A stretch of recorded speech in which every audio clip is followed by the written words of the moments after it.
We're off to Ellesmere Port today for a really special event. It's going to be about 40 minutes from where we are. Really looking forward to it.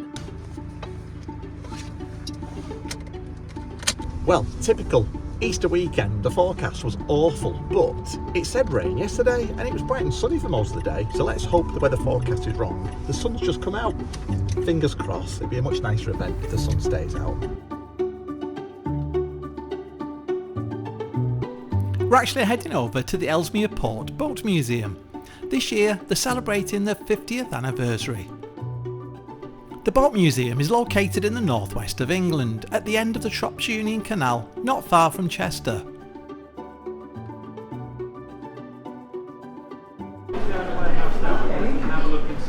It's Good Friday and over 40 boats are going to go along the Shropshire Union Canal to moor up at the port for the weekend, including the legendary boat Gifford, that's actually celebrating its 100th birthday this year. The Easter Boat Gathering is part of the National Waterways Museum's 50th anniversary, culminating in a special celebration on the 13th and 14th of June. Despite the weather forecast, it was really good to see so many people turn out for the Easter event. And also in attendance today will be the Lord Mayor of Ellesmere Port and the High Sheriff of Cheshire, and also the new CEO of the Canal River Trust, Campbell Robb, who we're hoping to catch up with later. A volunteering roles that allow people of all ages and backgrounds to get involved. Thank you very much, everybody, and welcome. My name is Campbell Robb. I'm the Chief Executive of the Canal River Trust. And after the official opening of the event, it's now time to see the boats arrive. And this is a freshly painted Gifford, looking splendid. And Gifford was towed here from Chester by the boat horse Flower.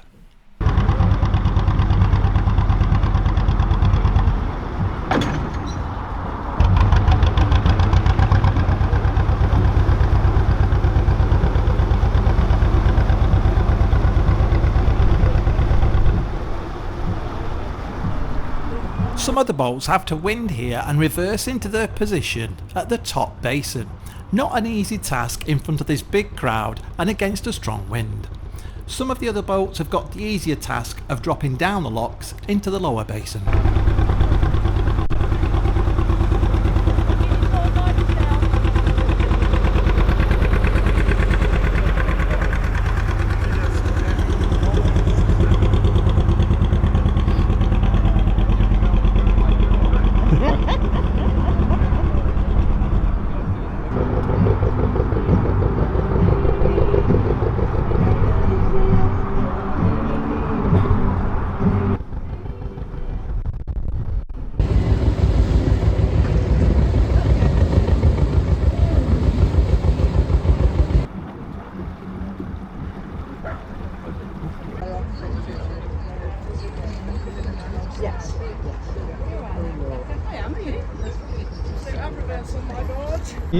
With over 40 boats making their way down into the top and the lower basin, this is going to take a few hours, which gives us time for a quick drink at the toll house and then to pop over to the museum.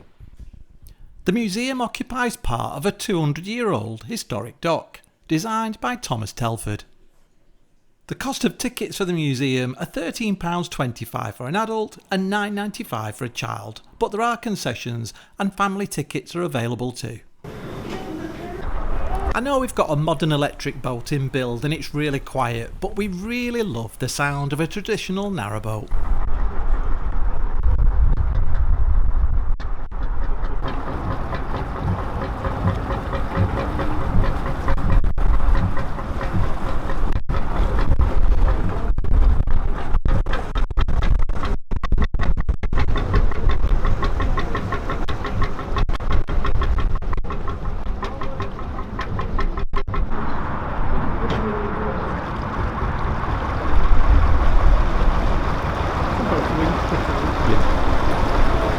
Don't those boats look stunning? This is the lower basin near the Holiday Inn.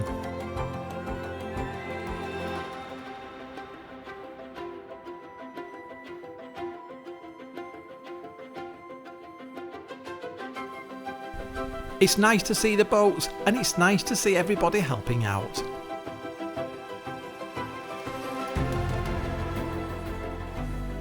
Behind the museum itself, and more or less opposite the toll house, is Porter's Row. We're going to meet Sue and we're going to ask about the history of the houses and also Ellesmere Port itself. Yes, good morning, hello.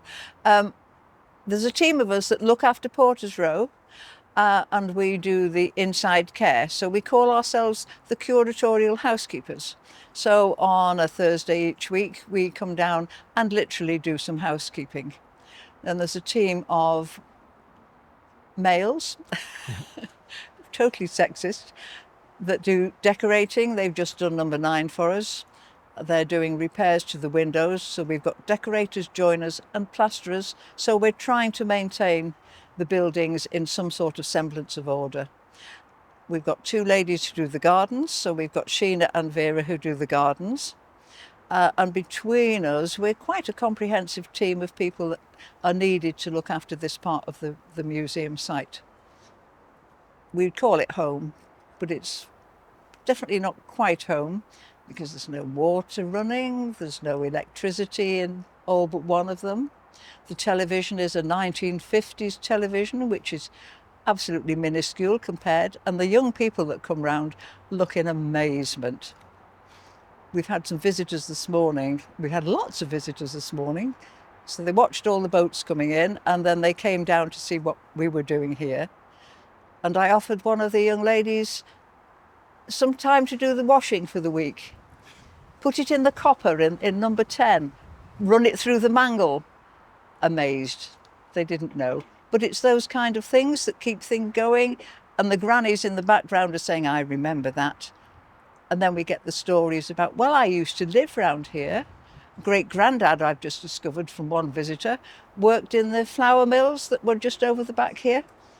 Enormous. They must have been so imposing, huge things.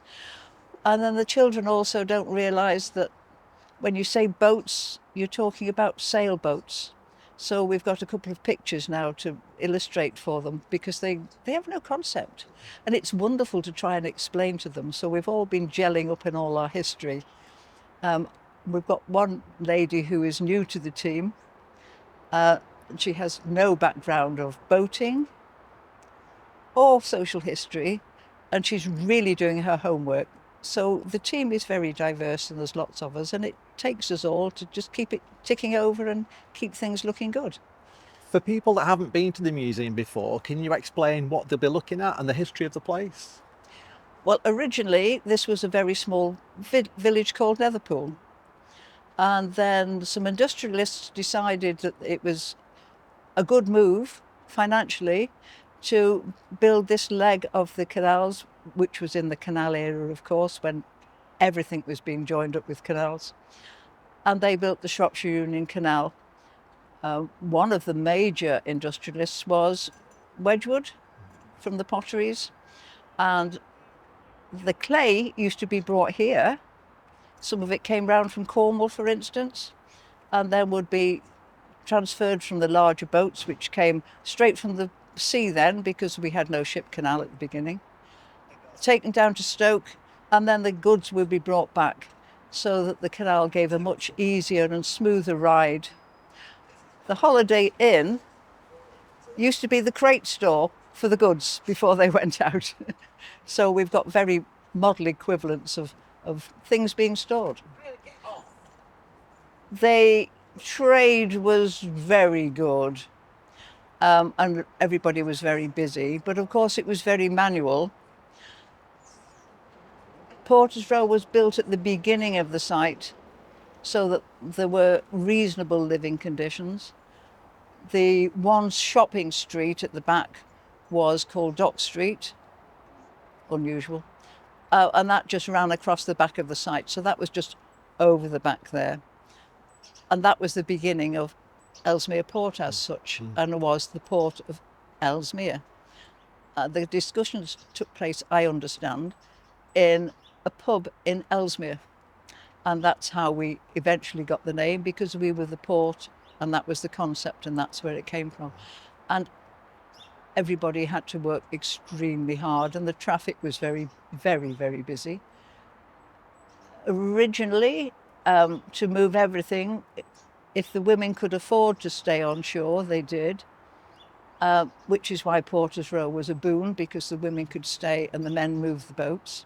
As the trade lessened, then we got quite aggressive men who were on the fly boats because they could move 24 hours a day. Previously, it was only daylight hours. And that changed the tone of the transport. Things did become a little bit aggressive at that time.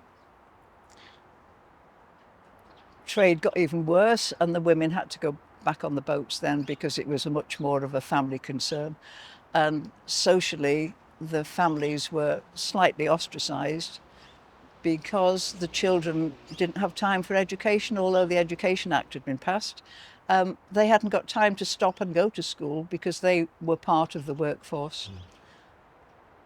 Ellesmere Port has grown beautifully, and it's all thanks to the fact that the canal, the Shropshire Union Canal, came down here. And then, of course, they decided that it would be useful to have a bigger and faster transport system, and that's when the ship canal was built. So about 100 years after trade started here, the ship canal was built, and then we got the trains.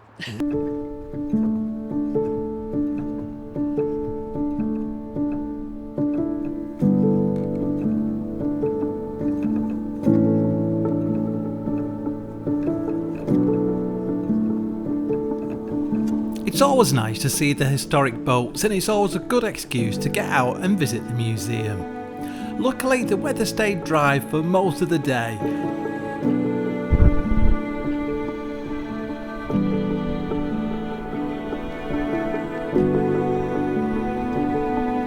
And some of those beautiful boats are still arriving.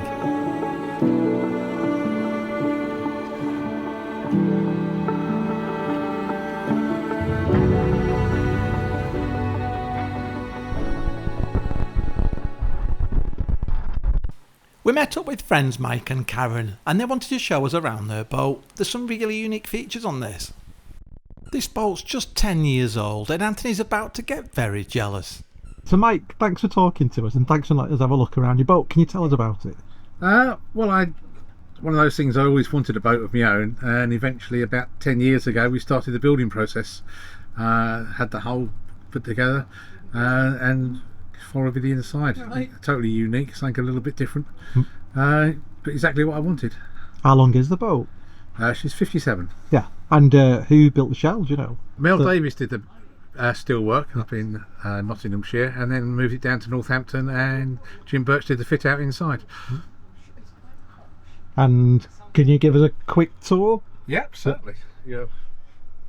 All the plaques are places that the boat has been in the last 10 years since I've had it built.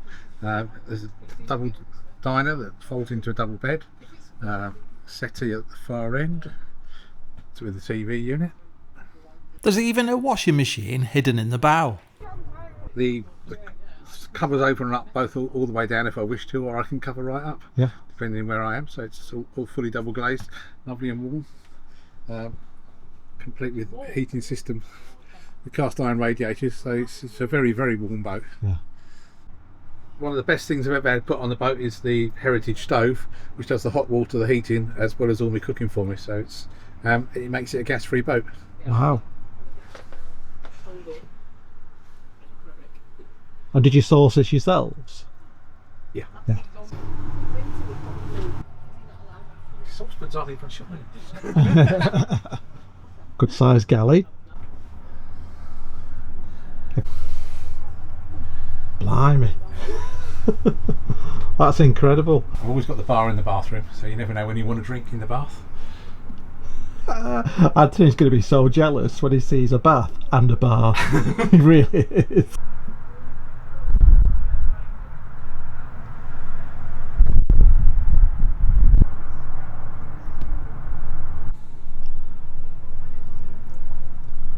Thanks for showing us around your lovely boat. You've been on it for 10 years now. If there is anything you could change, is there anything you would change? Probably slightly more room on the rear deck so I could have more time with friends and enjoying it.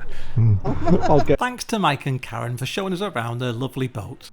And we got to chat to the new CEO of the Canal River Trust, Campbell Robb. Really nice to meet you. Nice to meet you too. And can we chat first of all about Ellesmere Port Museum and the celebrations? So really, I'm here today, we all are, to celebrate 50th anniversary of Ellesmere Port, the 47th historic boat gathering, surrounded by history and vibrancy. We've seen a horse bringing a boat down, and it's just amazing to be part of this community and to see the history come to life here. It's just amazing, it's great. Brilliant. And first of all, this is a big role that you've took on, and we're quite aware that really early on in the role we had the Whitchurch breach. What do you think the reaction to that has been, and what can we learn from that? So 1 month into my new job, I get a phone call at 6 o'clock in the morning saying we've had a breach. I think what we saw then was, first and most importantly, yourself included, lots of boaters that were there affected, but fortunately nobody injured, and that was the most important thing. Then we had to think about what had happened and how to get that fixed up. So what I've learned a lot about is the community of boaters, the GoFund fund that raised over £100,000. That was incredible. There was a real sense of community. Then the second thing was staff at CRT really understanding how quickly they had to act and get into that. What we're in, the stage we're in now, is trying to get that fixed and understand what happened, and we're making a big difference. We've just published an interim findings because we think it's good to be transparent about this. So, big start to my new job, but I learned a lot, as does the organisation. There's a target of getting that finished and repaired by autumn. Do you think that's still going so to be the case? I think that we will have that breach fixed. The people I talk to, and it depends on, we're still doing investigations, they are very hopeful that we'll get it done this year. Yeah. In this calendar year, we hope to have that up and running and boats coming down then again. That's the hope. We could have lots of weather that stops that. We could have storms, but at the moment we're on track, and the thinking is that we'll be up in the autumn. Yes. It was great chatting to Campbell, and he was really gracious with his time. We're going to release a bonus vlog where we ask Campbell the questions our viewers sent in, including what does he hope to achieve in his role as a new CEO of the Canal River Trust. Well, the boats are still arriving, and this is our friend Matthew's boat, Tixel. It's been a long day, so we're going to head back to the apartment. Well, we hope you enjoyed that look back at the Ellesmere Port Boat Museum historic boat gathering. It's been a really good day, to be fair. The staff really looked after us. They have done every year we've been, haven't they? Yes. We even got to speak to the chief executive, as you've seen, of the Canal River Trust. Yeah. Campbell, and he was really gracious with his time, and I had 13 questions from our viewers, and he didn't mind answering every single question, which is really good, isn't it? Yeah, some were quite difficult as well, weren't they? Yes. Quite sort of probing, but he was quite forthcoming. Yeah, and he's very down to earth. So if you do see Campbell about, I'm sure he'd be happy to talk to you. Also, we're recording this in the apartment we're staying in because we did a piece to camera at the end of the day, but it was so windy it was causing loads of noise on the microphone. So that's why we're recording this now. Yeah, we sounded like Norman Collier for those that are old enough to know who he is. I don't know who you're talking about. Whatever. But thank you so much for watching, and again a big thank you to everybody from the Canal River Trust that chatted to us and looked after us on the day at the Ellesmere Port Boat Museum. Yeah, and all the volunteers as well, who was working in the cafe and stuff and the bars. Yeah, and the viewers that came to say hello as well. And we're going to announce the winner of last month, which is March's competition for our channel members, patrons, and Buy Me a Coffee. We're doing a draw every month, aren't we, to win one of our prints. Yeah. But thank you so much for watching. We'll hopefully chat to you in a couple of weeks, and if we've got something to show you. We don't want to just keep talking about our new boat, do we? Yeah, I think the thing is we've been off the canals for 4 weeks? 5 weeks. 5 weeks. And we're pretty up to date with our content, so we don't want to film stuff just for filming's sake. No. So we'll release videos as and when we have some information to share. Well, thanks for watching. If you've enjoyed the video, don't forget to give it a like and keep your comments coming. We'd love to receive them. It's really nice to see what you guys have got to say. Yeah, and if you haven't already, subscribe to the channel. It's completely free, and we'll catch up with you soon. Take care for now. Bye. Bye. Bye.